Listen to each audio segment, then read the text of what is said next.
Nintendo killed that Switch 2 Direct in my opinion. The tech they showed off looks super promising, the games looked and ran great, and I'm shocked that they went with 120Hz gaming. For Nintendo, that's nuts. But one question remained throughout the whole presentation.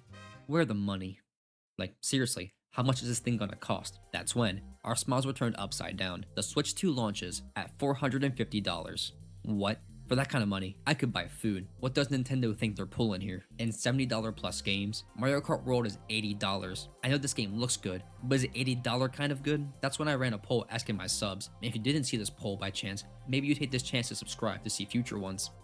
Just saying. A majority of them answered that the game price was far worse in comparison to the consoles itself. Is the Switch 2 really worth $450? Well, the Switch originally launched for $300, the Lite was $250, and the OLED was $350, so by that estimate, the Switch 2 should be about $400. The Switch 2 seems to have a lot more tech packed in, stuff the Switch 1 couldn't handle, so that could make the price jump up a bit. Other big consoles on the market right now are usually a bit higher. The PS5 is $500, and the PS5 Pro is $700. That's an insane comparison from the Switch. The Xbox is more reasonable, but is also 500 bones. The closest comparison we have right now is the Steam Deck, which at minimum is $400, going up to $650 with upgrades. However, there is one thing to note here. The alternative consoles are more expensive, but they lack the exclusivity factor that Nintendo has. Even the Steam Deck, which has Steam, is the closest in competition with Nintendo in this market, so it seems that the console price is fairly reasonable. The game prices though, $70 seems to be the new standard for big first-party games, with Mario Kart World being $80. These prices seem quite high as well, with some other big titles only maxing out at $70, but there are two things to note here as well.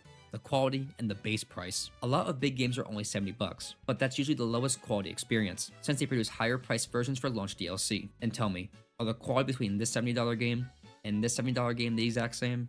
Yeah, to me at least. The Switch 2 prices are fairly reasonable for the quality of these titles, but trust me, I'm definitely not getting it launch day, that's for sure. I'll wait till those prices drop, but I do think the Switch 1 money kinda got to their head.